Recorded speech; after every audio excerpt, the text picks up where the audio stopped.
hope so. You saw the possibility of being corrupted. I think not much of change, only the time. What is your point?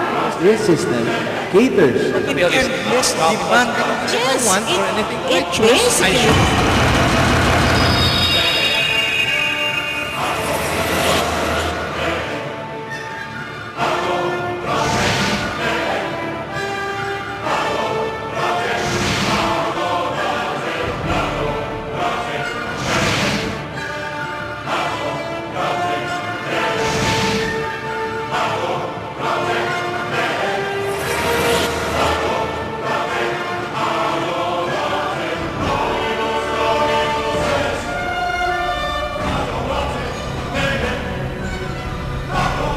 People of Bacolod and Negros Occidental, welcome to what is supposed to be the second match of idebate Challenge 2006. We are supposed to have the second match of the competition proper between La Consolacion College Bacolod and Colegio de San Agustin Bacolod. However, late this afternoon, we received word from Colegio de San Agustin Bacolod that they are officially withdrawing from the competition. And so, we will still have, of course, the show must go on, and we will still have a debate tonight.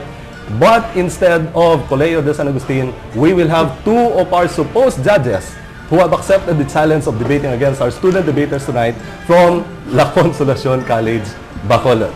Now, so let me first introduce the affirmative side for this debate. For the proposition, is a weak democracy still better than a strong dictatorship? To debate in favor of the proposition, to debate that a weak democracy is still in favor of, is still better than a strong dictatorship, we have three high school students from La Consolacion College, Bacolod, and most of them, they're all fourth year, I suppose.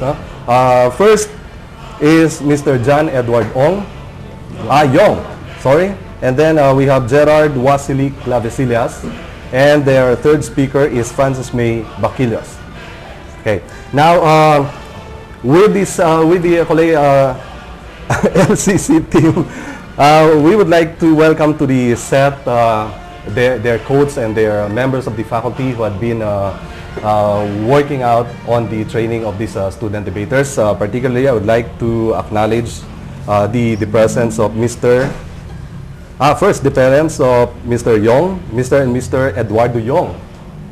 Thank you very much, sir. And then the advisor, Miss Nanette Santillan. Miss Nanette. And then Miss Dixie Concepcion Balderona.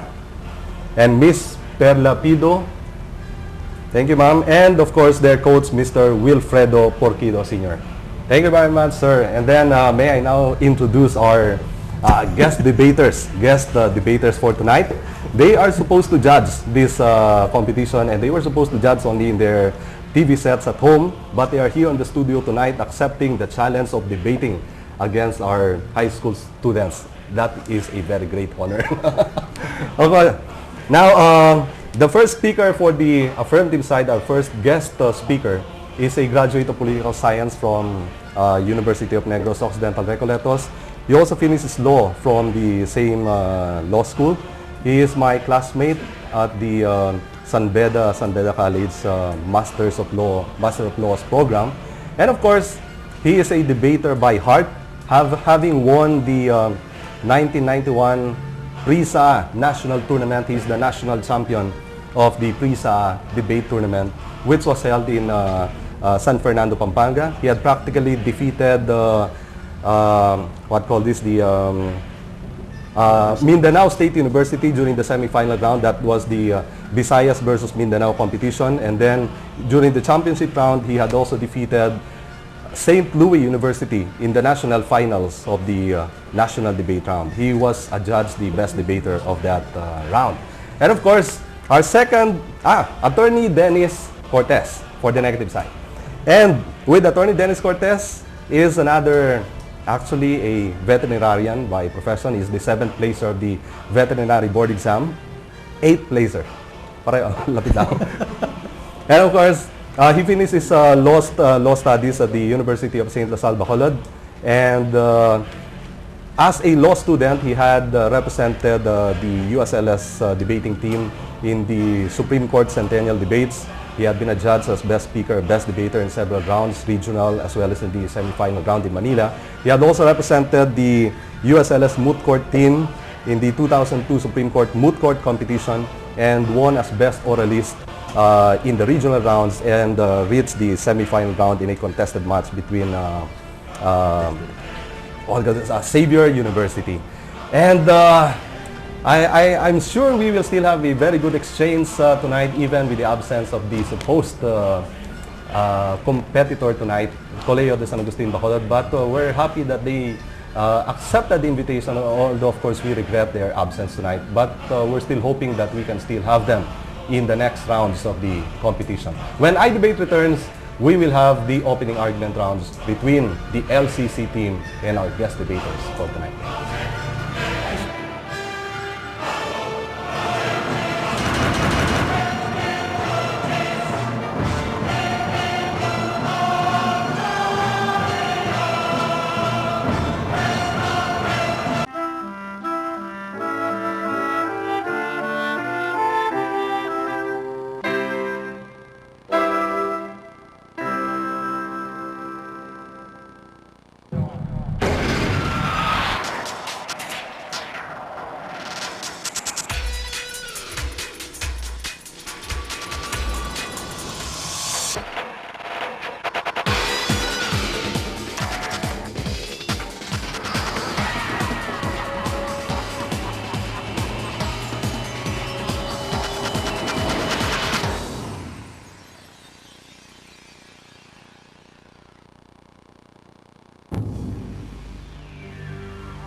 Navigation, ang biyahe kay dali.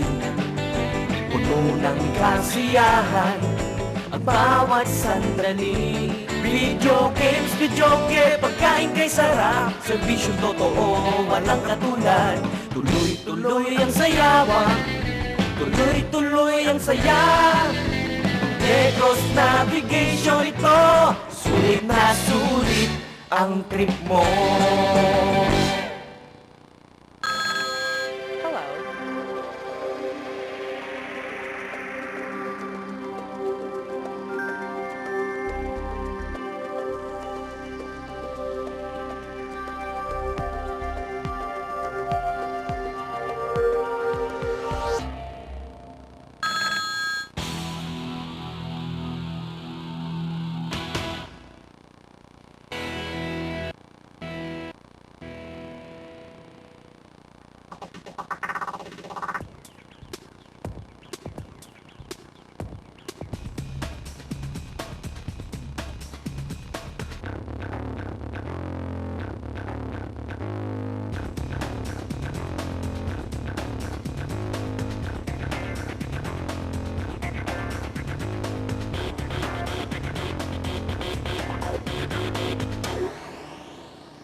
People of Bacolod and Negros Occidental, this is Attorney Ralph Sarmiento and you are watching idebate, and we will now have the opening arguments round. We will be debating on the proposition, is a weak democracy still better than a strong dictatorship?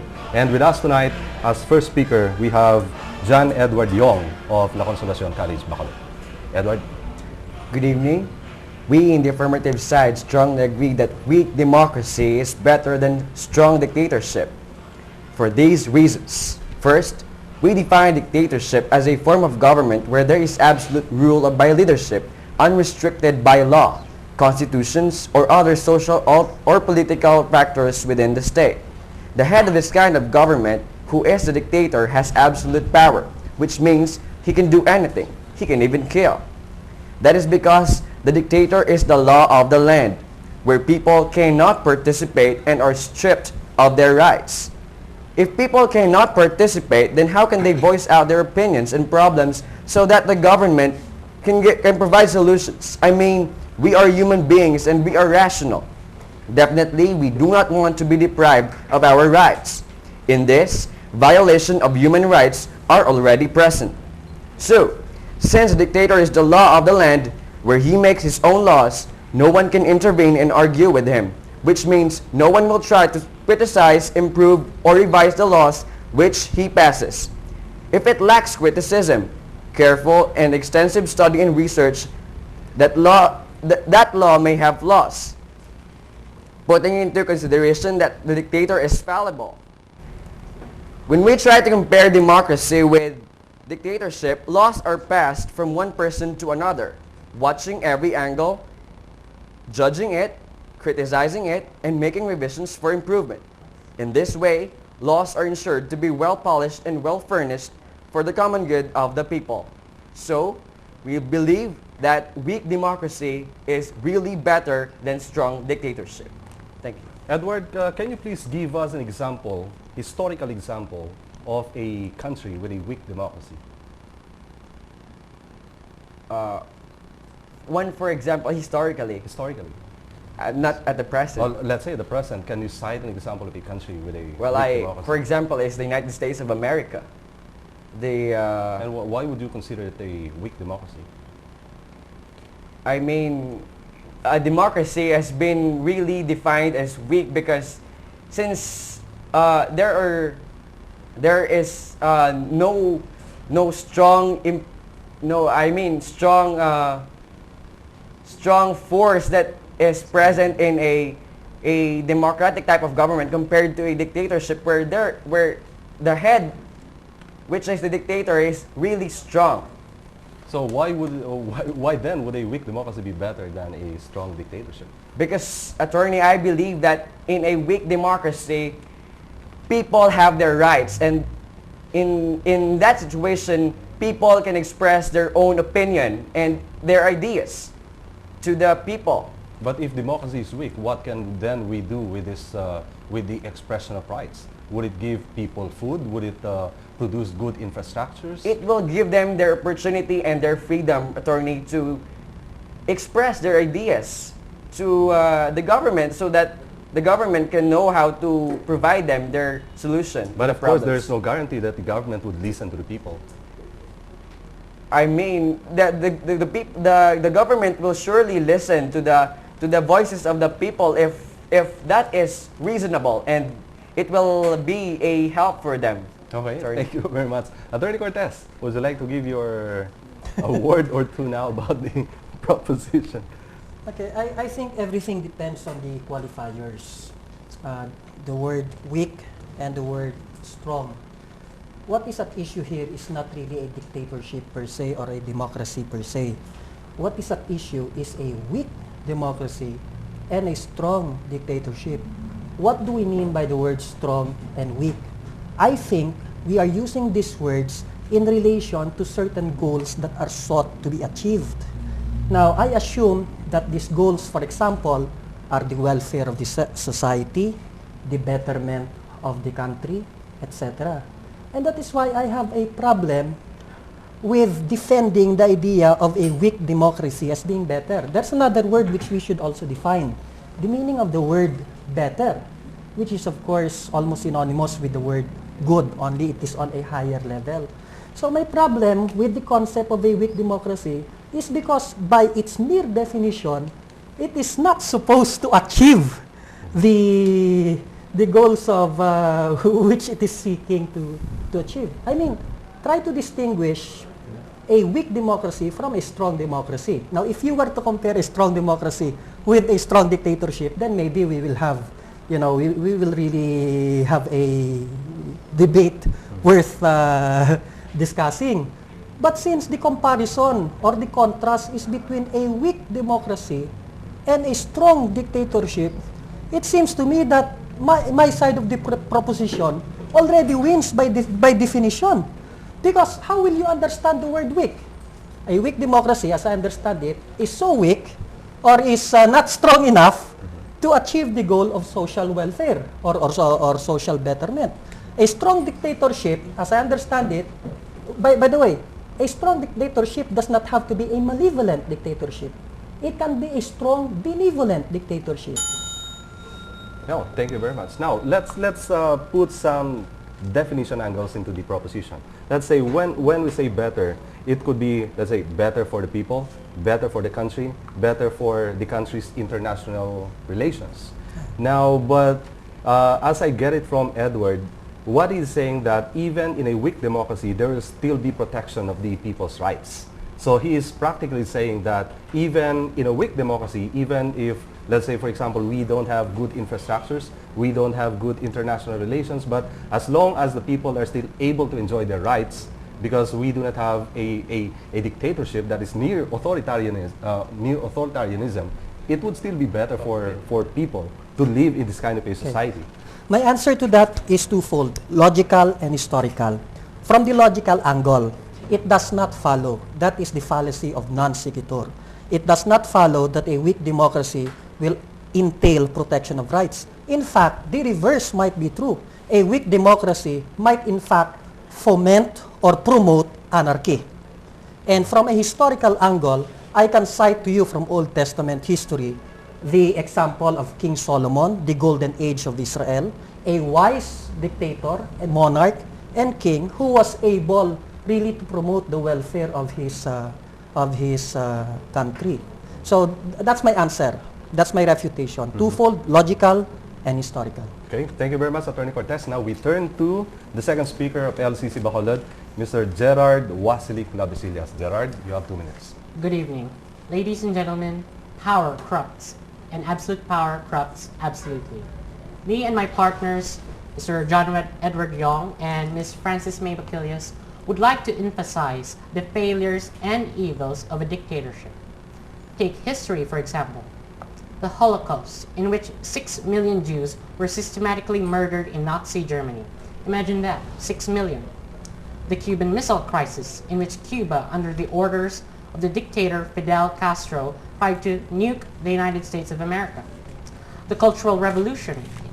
Thousands, if not hundreds of thousands, of Chinese intellectuals were stripped of their properties, humiliated, purged, and were sent off to peasant farms to be re-educated or to be taught with new radical ideologies. Or, what about the status of countries under dictatorial rule? Did they ever progress? Countries like Burma, Cuba, North Korea, whose per capita income is much smaller to that of democratic countries that are progressing. Could you dare compare the two, the prosperous democratic ones to the relatively poor dictatorial countries? Or has there been a country who has benefited to a long dictatorial rule? Take, for example, Germany, who was led by Adolf Hitler and supported his radicalistic ideologies. And look at the results. After the war, Germany lost. Its economy and cities were in shambles. Or what about Italy, who submitted all of its decisions to Benito Mussolini? The natural result? After Italy lost the war with the Allies, it was forced to give up all of its conquered territories in Ethiopia and other parts of Africa. It was forced to pay war reparations. Or even here, in our countries, the Philippines, in which the long military regime not only robbed the people of their money, but of their rights and of their freedoms. Ladies and gentlemen, this is enough to prove the disastrous effects of a dictatorship. This is why, ladies and gentlemen, we are strongly against the rule of a dictator. We, on our side, the democratic side, humbly ask you to decide on this matter carefully. For it is your right, it is your duty, and it is your freedom. Thank Gerard, you. Looking back at history, isn't Hitler or wasn't Hitler, or did he not become a dictator under a weak democracy? Yes. Because before the dictatorship of Hitler, Germany was democratic. And it was precisely because of that weak democracy, it produced a dictator. Well, my answer to that is evil triumphs because good men do nothing. Back then, the good men of Germany simply ignored Hitler. They ignored the capacity Hitler could do But to isn't the that the country. very feature of a weak democracy when good men do nothing? You're right. But even... But okay, let me get you point by point. In the 10-year period where Hitler was reigning in Germany, 12-year. 12-year period, Hitler practically boosted the economy. From a very weak country, Hitler became a threat to the entire world because of its industrialization, because of its practically erasing the illiteracy, innumeracy of all the German people. And practically, when you said about the bad effects of the dictatorship, you were talking about the effects of the war. But there can be no comparison. There is no debate that at the height of the dictatorship, Germany was a great nation, in the same way that Italy was a great nation at the height of the dictatorship of Benito Mussolini. Well, Attorney Ralph, Hitler's original ideology was world power or ruin. As you said, Germany's economy grew under Hitler's regime, but his sole purpose was for war. Hitler was preparing for war along with Mussolini. Now, to me, preparing your country for war, boosting the economy and preparing it for war is simply selfish. Let's say if Germany had not lost the war, would the results that you are saying, would they have happened? Well, if Germany would not have lost the war. So it was not practically because of the dictatorship, because had the dictatorship persisted in Germany, they would have been a very great country. Yes, but look at the results. Germany lost, and so did Italy. Yeah, but it was not because of the dictatorship. Yes, Did they but lose it the country was because of the through the dictatorship? radical ideas of a dictator. Okay. Now let's turn to Attorney Barcelona. I think Attorney Barcelona is excited to make his reputation.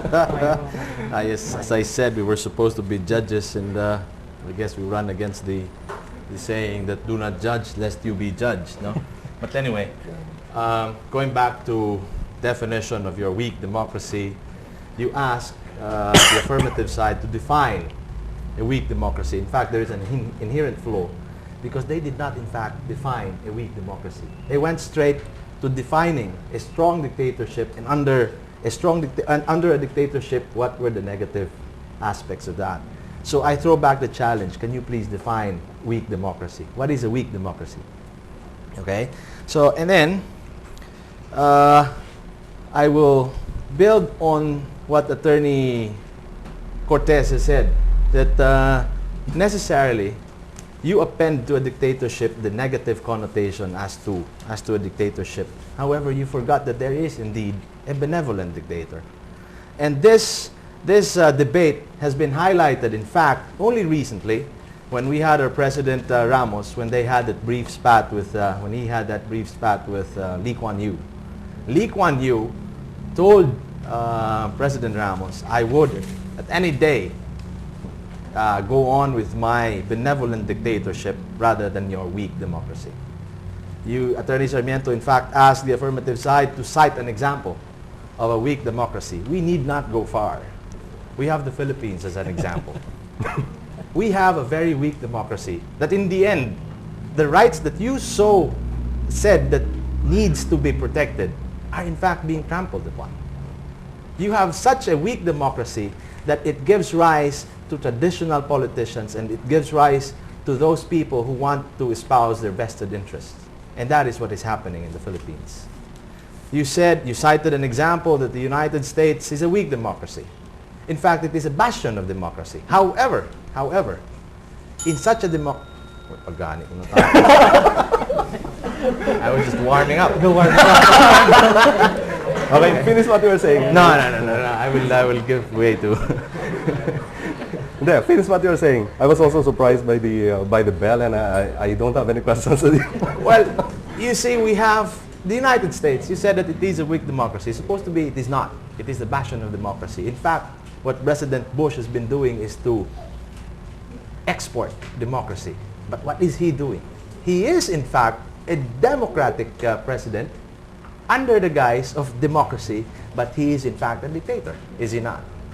He invades Iraq. He invades Afghanistan. And what? Just to justify because of the September 11 attacks? Or is it to hide behind the United States hegemony and run after oil of Iraq? But then, you were asked a while ago to cite an example of a benevolent dictatorship and a progressive nation. We have Singapore. As of the moment, I have no questions to you. Would you like to say something, Francis, or would you rather join the interpellation later? I would rather join the interpellation. Okay, so that being the case, when we return, we will have the interpellation round.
Sa inyo, King Flakes Classic. Galing mo to eh. Creamy and butter, no? Tamang-tama. Sa inyo, lahat ng flavors.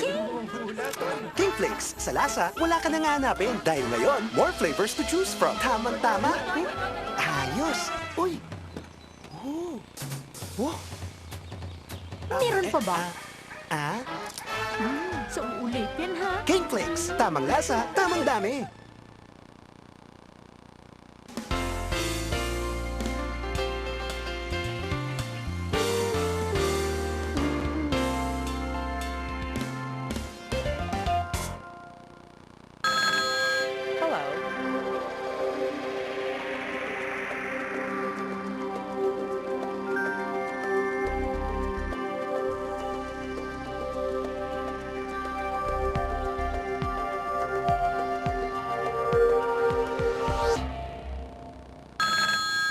For sure comfort and reliable service, sumakay na sa Ceres Liner with over 60 routes operating in the islands of Negros, Panay, and Cebu.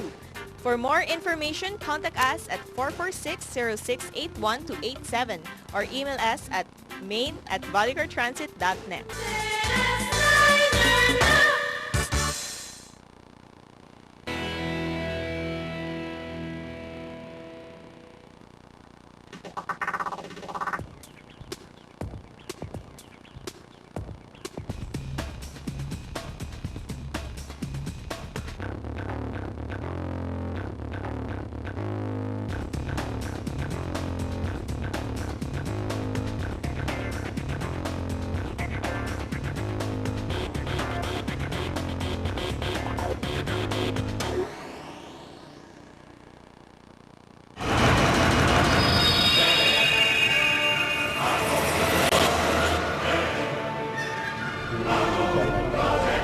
People of Bacolod, we're back in idebate. This is your host and moderator, Tony Sarmiento. And we will now have the interpellation round.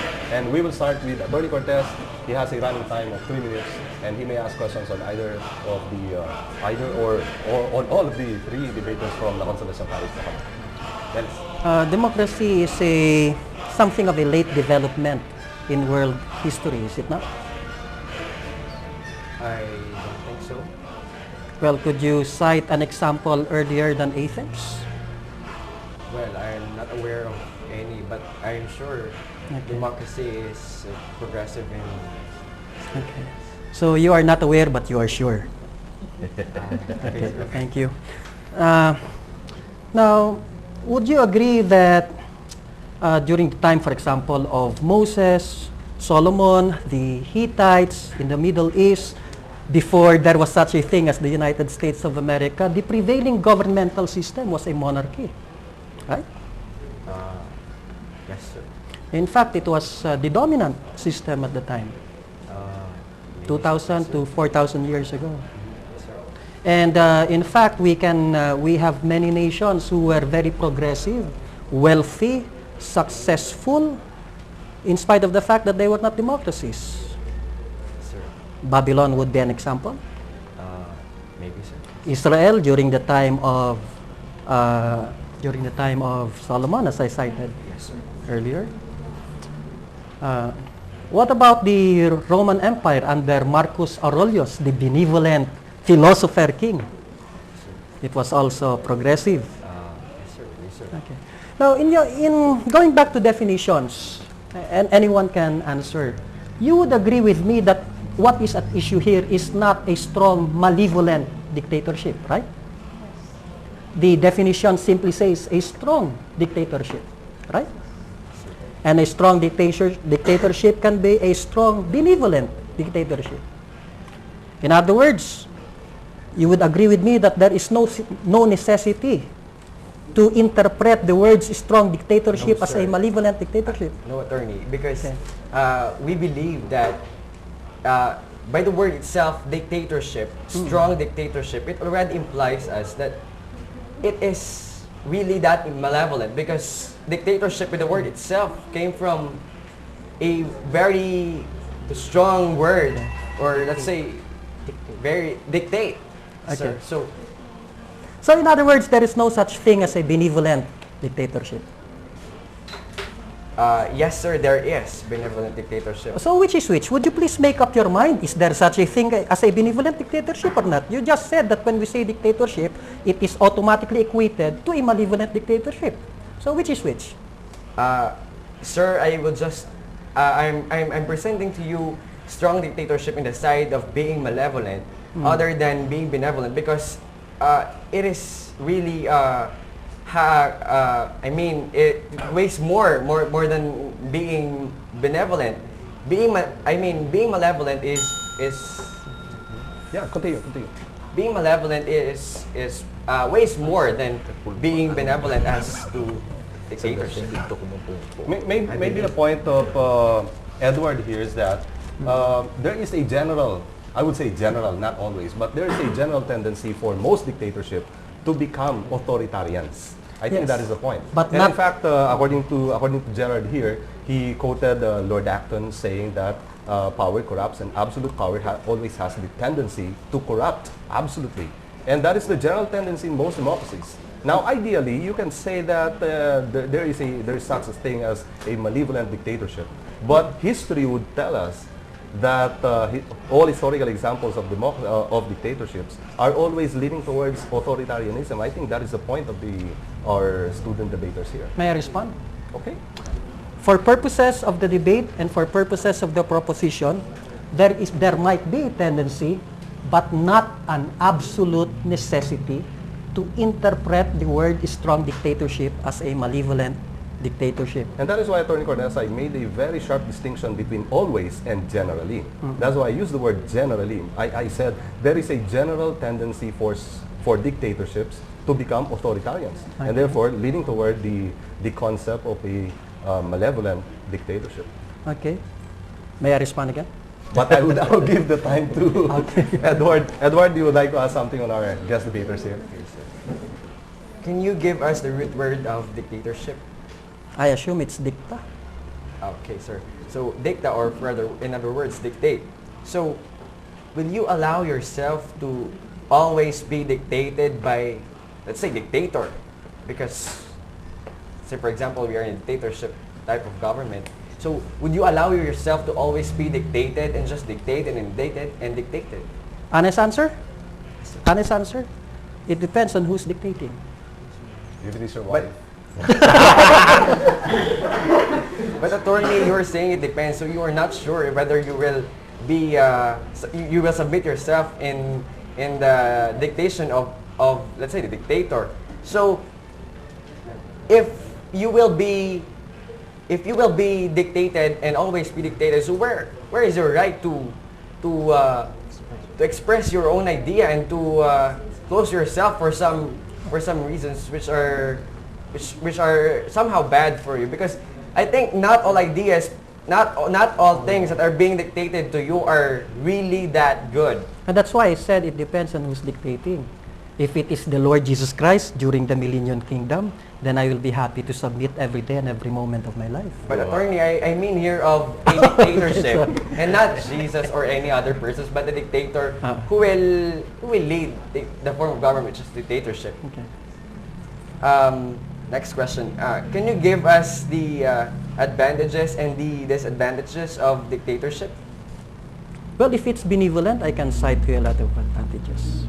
For example, a benevolent dictator is willing to listen to his people, just like the example I gave you a while ago. King Solomon was willing to listen to his people. A benevolent dictatorship will of course have the willpower, the political will, the strength, without unnecessary hindrance, to accomplish goals wherein a democracy might even be an impediment. Because in a democracy, we usually have a lot of wrangling. So those are the advantages I can cite. Thank you very much. Follow up. Can you cite at least one country under the rule of a strong dictatorship?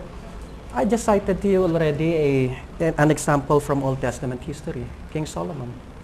But at present, can you cite at least one country? Well, Attorney Barcelona cited the case of Singapore.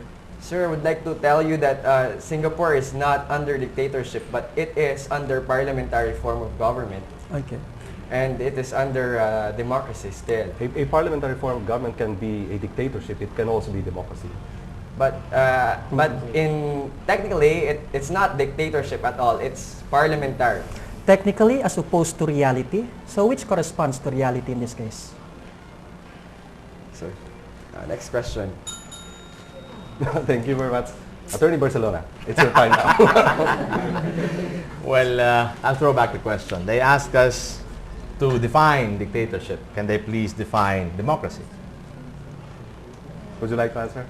Democracy is a type of government for the people, and it is the power resides in the people. They have the power to choose their leaders, and they have the power to express their feelings, voice out their opinions, and they have the freedom of expression. They have rights, and that's it. The power resides in that. Are you aware of the recent developments here in the country where our president has issued an executive order? No, 3 executive orders. Correct me if I'm wrong. 1017, EO64. EO64, and 464. Were these, do you think these executive orders were based under a democratic concept? Well, if it is for the betterment of the people, the common good of the people, then it is under democratic. That is if. But let's go back to reality. Would you agree, in your honest opinion, would you say that this was a democratic way of dealing with the problem? Does this not equate to a dictatorship? Under emergency powers. Anyone can answer. Jared, you would like to answer? Well, if the scenario calls for it, why not? Okay, so you're saying that the democracy, if the scenario calls for it, he can very well become a dictator. Is that what you're saying? No, if it's for the better good of the people, of course. For the betterment of the people. But are you aware that the Supreme Court just struck down these executive orders as being unconstitutional? Yes. So can you say that our president now was an enlightened, or that issuance was an enlightened issuance? She only did that decision because, in her point of view, it is for the betterment of the entire democratic country. Oh, so now it simply becomes a judgment call. Is that what you're saying? Well, no. Well, because you said that she thought it was for the betterment of the people. But I think her decision was not only made by hers, but by her advisors and other people. There you go.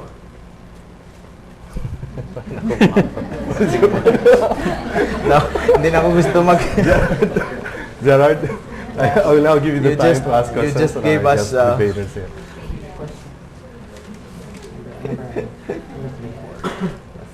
Okay. Mr. Attorney, are you not aware of what bad things that happen to the people under a dictatorial government? I am very much aware, and I am also, in fact, very much aware of the bad things that happen in a democracy. Well, technically speaking, could you please cite some events that a dictatorial form of government influenced the people in a bad way? Dictatorship, Yes. in a bad Could way. you? Yes, yes. Well, as what you said, absolute power Corrupts. corrupts, absolutely. and it corrupts absolutely. Well, you see, that is if you are working on the presumption that a dictatorship is, as what Attorney Cortez was saying, a malevolent one. If it were a benevolent one, I can cite to you a lot of examples, like Lee Kuan Yew, of course, like Singapore. Well, technically speaking, Lee Kuan Yew was prime minister, and his form of government is, in fact, democratic. Are you aware that Singapore chewing gum is not allowed? Okay. Do you chew gum here in the Philippines? Yes, Okay. of course. So, as against Singapore and as against the Philippines, if you were in fact asked to stop chewing gum by order of the state, wouldn't you say that that is a dictatorial issuance? Well, first of all, You are being dictated upon not to chew gum. well, we could handle this in a very democratic way. We could issue surveys to other people in order to give our grievances to the Does that government. now become a tyranny of the masses? Just so because the mass say no, does that now validate a tyrannical rule? The embetterment of the masses is much better than the embetterment of one person. That's a democracy. You just made our argument for us. It's basically for the betterment. And if a dictator will be for the betterment of the country, why not? No more further questions. Okay. We're running out of questions here. Francis May, I'll give you time to ask questions. You ask him.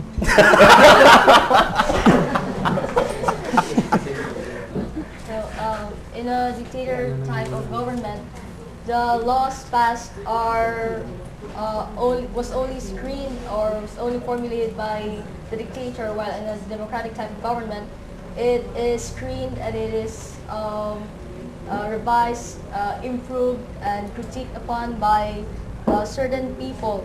So my question is, isn't it better that the laws will be screened and will be improved and will be revised and will be critiqued upon by certain people, so that these laws will come as well-polished laws, and it can give greater benefit to the people than only the dictator has screened a law in a dictatorship type government. Answer? Who's being asked? Two of you? I see. You cannot I see answer that. Well, Francis, no? Francis. In the first place, are you really sure about your premise? Because your question actually follows from a premise. Your premise is that in a dictatorship, there is no consultation whatsoever with the people. The dictator, according to your understanding, never takes the pulse of the people, never takes advice from his advisors, but that does not necessarily follow. That's why I cannot directly answer your question. I have to disagree first with the premise. Follow up? Sir, the government is for the people, and all that its activities is for the common good. But how can, in a dictatorship type government, how can the people air out their voice, air out their opinions, voice out their problems? When the people are powerless, they have no freedom of expression and they cannot voice out their opinions. So, is it possible to solve the problems of people without hearing first the problems? Well, in a democracy, you all hear problems wherever you go. In dictatorships, you all hear problems. You said again that laws, weak laws. If we have a weak democracy, I would much rather at any day have a strong, benevolent dictator. Number one, we don't need to go far. We just need to go back to the Philippines. Our laws here have been supposedly crafted, as you said, by advisors. And again, I go back to what Attorney Cortez was saying, that your premise basically flows from the fact that a dictatorship is necessarily malevolent, that no good can flow out of a dictatorship. We say otherwise. And we say, in fact, that a weak democracy is no better than a dictatorship because it is being dictated by the interest of those who are in office, like the Philippines. We have corrupt officials. Thank you very much. You have another follow-up or... Okay, I think that is the end of our interpellation round. When we return, we will have the free debate round. What's a free debate round?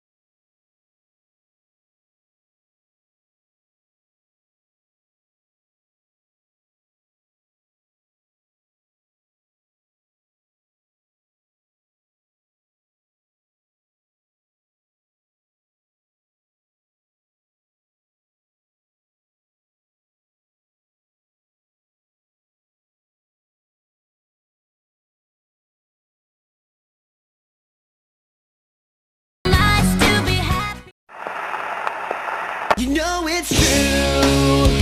Everything I do it for you.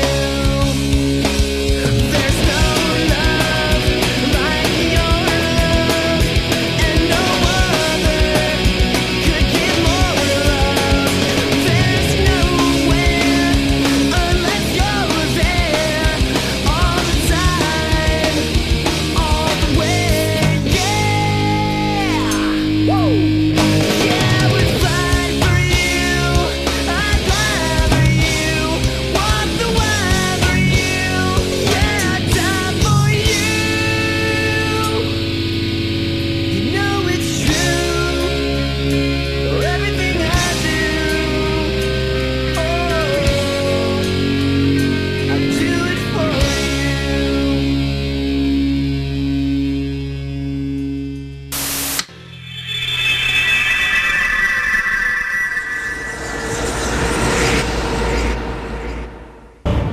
Your host and moderator officer.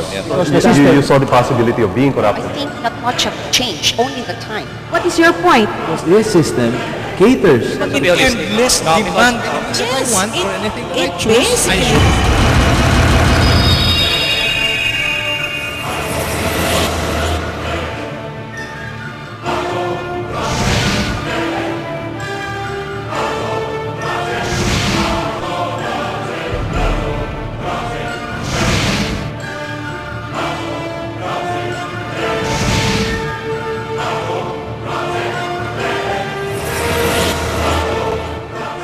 People of Bacolod, we're back in idebate and we will now start with the free debate round.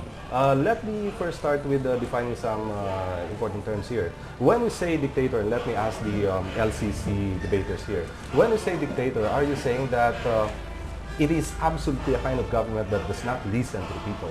Or is it just a kind of government that dictates and the people therefore have no way or have no other recourse but to listen and to follow what is being dictated upon them? But are you saying that a dictator does not is a kind of government that does not listen to the people or cannot listen by the very definition that it is a dictatorship? Edward? Attorney, definitely we believe that in a dictatorship type of government, people don't have the freedom to express their opinions. So in that case, they actually don't have the opportunity to speak their voice, and the government cannot and will not listen to them because the dictator alone believes in his own ideas or own ideas. Most monarchies are in the form of dictatorships. What the king says, it is always followed. But are you saying that no king ever listened to his people in matters of how to rule the country or how to rule the people? No, I'm not saying of that, sir, but I'm not saying of that, attorney, that at the end, the king doesn't listen to the voice of the people, but the king or the head will not always try to consider the voice of the people, but just to hear alone, and not to really act upon it, just to Meaning to say, he can take the advice, but he is free whether or not to listen. That is what we mean by dictatorship. But when he dictates, it must be followed. Yes, so it's more on the commanding. It's not more on the listening. Meaning to say, he could listen, but when he commands, when he gives commands, he is necessarily have to be followed. Otherwise, of course, there will be consequences when he is not followed. So that is practically what we mean by a dictatorship. So when we say dictatorship, it can also be in the form of a, well, are you saying that all dictators, or all dictatorship, just because Lord Acton said that power corrupts and absolute power corrupts absolutely, there will always be a tendency for them to become authoritarians? Yes, Francis? there's always tendency for them to become authoritarians because, of course, they have absolute power in their hands, and to oppose the negative side, you are always talking about strong, benevolent dictatorship. What about the malevolent dictatorship? All the countries who have undergone dictatorship that was not really progressive, and I was just saying that. But you know, when, let's say, for example, what were these malevolent dictatorships that you are referring to? Are you referring to Mussolini's Italy and Hitler's Germany? Yes, I was referring to them. But when we look at Benito Mussolini's Italy and Hitler's Germany, from the point of view of their own people, they were not actually bad in their own point of view because they have practically developed through their dictatorship, dictatorial rule. They have practically made their countries great, and they are considered bad only in the viewpoint of the other nations. But in the viewpoint of their own country, they have practically erased illiteracy, innumeracy, and all these things. They have built infrastructures. They made their countries so much industrialized compared to the rest of the whole world. And so they were considered to be malevolent in the viewpoint of the entire world, but not in the viewpoint of their own people. In fact, their own people supported this kind of dictatorial rules. Okay, our response to that is through their development, there came a cost. Hitler tried to supposedly exterminated 6 million Jews because of his belief that they were not of a perfect race. Hitler wasn't trying to not only trying to develop Germany, but trying to develop the people within Germany. He even killed half of his military staff just to fulfill his nihilistic desire for a superior race. So, that is only when he went out of the way and when he was so engrossed about his power, when power absolutely corrupted his mind. But at the time that he had a very strong dictatorship and that he was still working for the benefit of his own nation, he was a very good leader. But lest I be misunderstood, I'm not really defending Hitler here. Well, you said he went to the extremes, but already in the beginning he was already in the extremes because I don't know if most of you know this, but Hitler was a painter. He was a frustrated painter, and he blamed the Jews for him not succeeding as a great painter. So what he did was, after he formulated all his plans, after he made Germany great, he went to his original formula to destroy the Jews. Back then, he was already crazy. Tony Cortez, Barcelona, comment? Well, I think the whole problem here is that in fairness to the affirmative side. Affirmative. Okay. In fairness to the affirmative side, the whole problem is that the proposition contains terms which are ambiguous. In other words, the proposition only talks about a strong dictatorship. It does not qualify whether it is a strong malevolent dictatorship or a strong benevolent dictatorship. If what we were arguing about is whether a strong dictatorship is better than a weak democracy, then maybe I will switch sides. But the proposition is ambiguous. In other words, from the negative side, has a right to insist that we can interpret the term of the proposition as referring, as including, at least not excluding, the concept or idea of a strong benevolent dictatorship. But that's not all. I would also like to add something.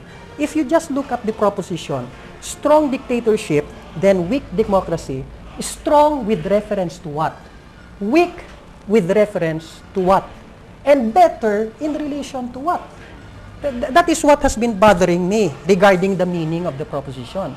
Now, if you are saying a strong dictatorship in relation to being strong enough to achieve the goal of social betterment, then too weak to achieve the goal of social betterment, then common sense will tell me I will side with the negative side for the simple reason that I would like my country to be better. So it all depends on the interpretation of the terms. What is happening now in this debate is that we are insisting on our own definitions. But I would just like to focus on the common sense meanings. What do you mean by strong?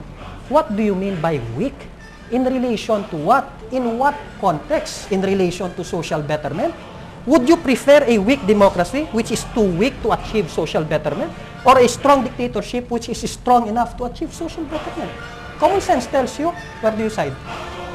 With that which is necessarily better, that which can achieve social betterment. I think for lack of time, I could no longer let our debaters from LCC refute that debate on the terms of the proposition. But let me take this time to congratulate and to praise the La Consolacion College High School debating team and their, of course, members of the faculty and for being having or mastering the courage to face their supposed judges tonight. Okay, so thank you very much and see you again next week. Next week we will have the St. Scholastica's Academy, who also will have no opponent and will also have their judges to face them because of the backing out of another team, the sixth team for the competition. So we will have St. Scholastica's Academy next week, and then of course we will have 3 teams automatically advancing to the semi-final round of the idebate Challenge 2006. Which will start in November. So we will have La Consolacion College High School, we will have St. Scholastica's Academy, and of course we will have University of St. LaSalle High School debating teams. And I would like to award now the certificates of participation to our 3 debaters here tonight. John Edward, Gerard Wesley Clavicillas, and Francis May Bacillas. Thank you very much.